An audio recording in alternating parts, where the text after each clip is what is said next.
A família Matos deve estar entre as 20 ou 30 primeiras famílias que chegaram neste povoado que hoje é o município de Dourados, né?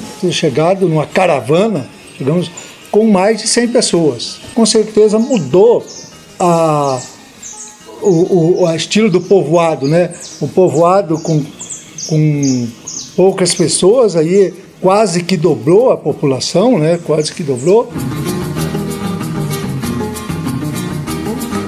A gente nasceu em Dourados, numa família como a família Matos, uma família unida, uma família entrosada, que nós somos entrosados. Essa família é uma família de muita garra. Tanto é que nós estamos aqui com um historiador que tem conhecimento de causa e documentos do que fala. Então tem como fazer uma colaboração, um trabalho como vocês estão fazendo hoje. Em qualquer documento que pegue da época, sempre está lá os nomes, no mínimo, de 4, 5 Matos, né, Rodemar? Que participaram de todos os movimentos para município, para distrito, enfim. A família Matos é forte e unida. Certo. E é uma família que não mede consequências, eles são unidos, são amigos. Se um parente nosso tiver algum problema, o Matos sempre socorre. Meu pai, quando fez aquele prédio ali para a farmácia popular, ele, depois de feito, a primeira coisa que ele põe era um poste lá na porta para o cara amarrar o cavalo. Por que tinha aquele problema? Ele vinha a cavalo e amarrar o cavalo ali. E Dourados sempre foi criou como um polo, né? Uhum. Apesar de, naquela época, Dourados sempre já teve um comércio, então puxou muito, né? Tudo isso vem, por exemplo, da criação da colônia, né? Se não criou a colônia, então é isso aí, Dourados hoje... E nós participamos disso aí, né? É, e também temos agora, você vê, nós 28º, né? O Rosemar foi presidente 3 ou 4 vezes, agora temos a Lourdinha que está tocando o barco e com muita garra, mostrando força, não mede sacrifício para tocar essa família. 15 de novembro precisamente, né, Rodemar? Às vezes a gente, por questão até de local e tal, às vezes a gente tem que fazer uma adaptaçãozinha e mudar o dia. Foi ali que marcou o primeiro encontro, né, Rodemar, da associação, e dali para cá, todos os anos nós se reunimos. Nós vamos ter agora dia 21 e 22 de abril na Argentina, que nós já fazemos eventos fora do país. Normalmente nós fazemos 2 dias, né? O primeiro dia é mais simples e tal, no segundo que é o dia todo, é café da manhã, é almoço, né?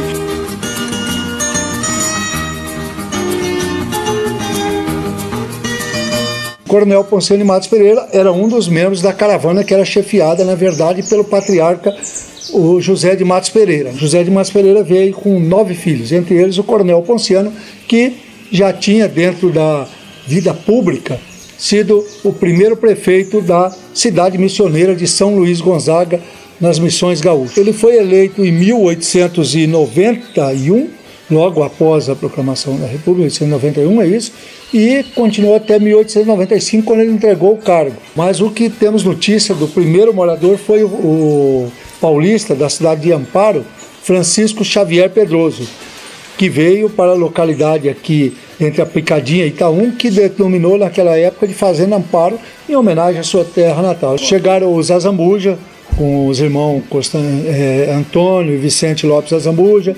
Depois nós tivemos o mineiro de Uberaba, Manuel Lopes Cansado. Depois Constantino Vicente de Almeida, um gaúcho. Aí nós tivemos Luizinho Antônio Leão, que morou nessa localidade aqui próximo onde nós estamos, na Picadinha. Aí Alonso Pacheco. Nós tivemos também os Rara, né? Leonor Rara. E também o primeiro prefeito do município de Dourados, João Vicente Ferreira, que veio de Santana do Parnaíba, né? Já se falava desde 1920, pouco tempo depois da criação do Distrito de Paz, da ansiedade, da vontade de se criar o município de Dourados. Certo. Nós demoramos 20 anos para se criar, para ser transformado em município, mas essa vontade, essas condições, as condições todas que para isso, desde 1918, 19, 20 já tínhamos condições para isso, né? Na posse do João Ponce, eu fui com o Wilson Carneiro, numa Dodge.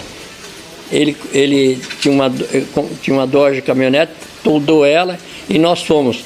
O Wilson Carneiro tinha 2 irmãos gêmeos, né? E nós fomos juntos, levamos 2 dias para chegar em Cuiabá. Quando houve o problema da ditadura, né? Aquela vez também foi bem problemático, né? Porque foi indo, não teve jeito, tomaram o governo, né? Depois a ditadura tocou esses anos todos e eu acho que foi um bom trabalho que houve na ditadura. Os presidentes, todos eles, de uma maneira ou de outra, cooperaram, puseram ordem na casa, né? Que agora nós estamos precisando de outra ditadura agora, porque a situação está difícil para o Brasil, né?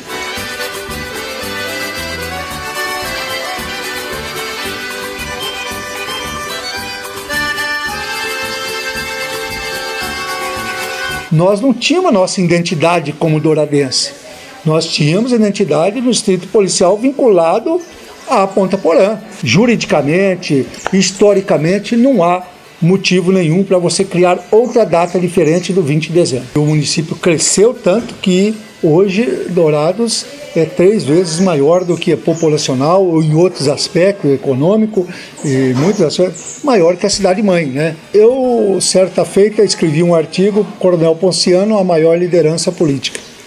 E acho que não tem reparos a ser feito no artigo. O Marcelino, ele teve a participação dele, sim, como ele era o nosso representante até em relação à Bela Vista. Quando pertencíamos à Bela Vista, ele era o fiscal do governo municipal de Bela Vista aqui. Mas o Ponciano, além de ter chegado antes, já tinha uma vivência política, encampou tudo isso, encampou essa... fizeram política aqui de crescimento junto. O primeiro médico de Dourados, é interessante essa questão. Ele era um gaúcho, foi o Dr. João Frederico Abt, de família de médico. O Dr. Gaspar esteve aqui por pouco tempo. Primeiro ele vinha, tinha um consultório só em Ponta Porã e atendia, depois ele acabou residindo aqui por 2, 3 anos. E o terceiro médico também é de família, Dr. Joaquim Pereira Teixeira, né? Dr. Joaquim Pereira Teixeira, também de família baiano, de família de médico. O Centro Cívico, existia o Centro Cívico Antônio João, aqui formado por lideranças, pela Igreja Católica, que já cansados da tutela, entre aspas, né, do monopólio que tinha a companhia Mate Laranjeira, recorreram, fizeram um manifesto, publicaram numa grande revista na época, e esse manifesto foi encaminhado para o Dr. Nelson, que através do general Onésimo, chegou às mãos do Getúlio Vargas. Naquela época, tudo era difícil, né? Então, quando vinha um profissional, seja médico, dentista, um guarda-livro, professores, então toda a dificuldade, né? Então, por isso que nós devemos sempre lembrar, e foi importante isso. Nós tivemos aqui o Dr. Leocádio Nunes Ravasco como o primeiro dentista de Dourados, né? Leocádio Nunes Ravasco. O segundo dentista já foi o Dr. Aston Marques, era um paulista. O Leocádio acho que era paranaense, se não me engano. E o Aston Marques até era casado com a tia nossa, irmã da mãe dele. Depois transferiu residência para São Paulo, em Santos, onde faleceu em Santos, né? Os professores eram aqueles que tinham algum conhecimento da família, por exemplo, que davam aula nas casas. Como, por exemplo, a família Matos tinha Balbina de Matos, tinha o Manuel Santiago, o professor Manuel Santiago de Oliveira, que dá nome de rua. Na verdade, em algum momento ele se confronta lá, chegando na Unigran, vai confrontar os dois que vieram da mesma caravana, né? Na mesma caravana, e as coincidências. Antônio Elias de Carvalho, Alberto Fernandes de Carvalho, também, ele era, além de professor, ele foi cartorário e participou também da Comissão de Emancipação do município. Antônio Elias de Carvalho era natural de Itapeva, né?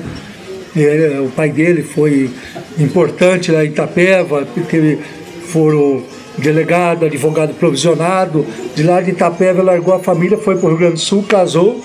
A esposa dele, que era filha de José de Matos Pereira, Maria Inácio de Matos, faleceu lá e ele veio com os filhos. Mas aí nós temos Toshinobu, que representa a colônia japonesa. Exatamente. Representa, está ali o importante rua, importante pioneiro que representa com galhardismo essa colônia, importante colônia japonesa. Depois a dona Hilda Bergo Duarte, né? A Hilda Bergo Duarte, que representa junto com seu esposo, o Dr. Duarte, veio ao primeiro grande hospital, né? Porque nós tivemos outro hospital antes, mas grande hospital. Dá um diferencial para a saúde naquela época, né? Então ela teve importante. Aí o Dr. Camilo, como eu já tinha dito, é um médico que não precisa comentar, é um médico que teve uma importância muito grande na história de Dourados e até como político também. Na colônia libanesa nós tivemos pioneiros já em 1912, como é o caso de Moisés, Halil e Salomão, né? E depois tivemos também os irmãos Aziz e Manuel Hasselem, que tiveram importância muito grande para isso como comerciantes, já como industriais, na verdade, os irmãos Hasselem. Então nós tivemos El Bonfá representando, tinha a Casa Damasco, né? Mas teve importância, os seus filhos também têm aí, os netos, importância na história de Dourados, até hoje participam da cidade de Dourados. Aí o Dr. Nelson de Araújo. O Dr. Nelson de Araújo, é interessante também, algumas dessas ruas, como o Dr. Nelson de Araújo, meu pai, quanto vereador, foi o autor. Eu acho que a Hilda Bergo Duarte, Dr. Delcio, João da Câmara, então o Dr. Léo de Araújo, como disse, um dos médicos importantes da cidade, e aí João Cândido Câmara, um pioneiro português que chegou a ser também tabelião, redigiu a ata de criação no município de Dourados, teve importância muito grande para a cidade de Dourados também, família também que muito contribuiu e vem ainda contribuindo para o crescimento da cidade de Dourados. O pessoal antigo tinha a preocupação de manter uma água de fácil acesso e não tinha aparelhos para fazer um poço artesiano. É um local onde que tem a pedra que não tem como ultrapassá-la para poder fazer o poço. Então o meu pai construiu a casa aonde desce para o braço do córrego passar dentro. E é um privilégio. Hoje ninguém tem uma riqueza dessa. E por isso eu sempre falo, isso aqui é algo que nos deixa muito satisfeito em poder mostrar para os jovens como pode se manter uma água boa, saudável, sem problemas. Estamos aí agradecendo, nós estamos satisfeitos por essa explanação. Acho que quem ganha com isso é a família, né? Porque vai contar a história da família, né? Então, e como temos aqui o Rosemar, tá tudo aí escrito na cabeça dele aí. Então, obrigado, obrigado. Muito obrigado a vocês. Eu fico muito agradeço de coração, viu?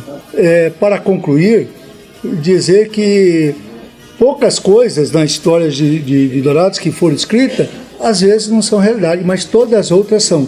Há algum ponto de vista, mas que quando uma determinada pessoa de uma família coloca, acrescenta um pouquinho. Mas em relação à data, que nós tanto tratamos hoje aqui, só se for para mudar, para favorecer o comércio, para favorecer aqueles que escreveram a história de Dourados há 130, há 100 anos ou há 80 anos, essa história vai ser mudada vergonhosamente, porque vai estar contrariando aqueles que fizeram história. Porque, como disse o Odilon Azambuja numa entrevista que eu gostei muito, é fácil sentar agora e mudar o que os outros fizeram há 80 anos, o que construíram com palavras, né? Era isso.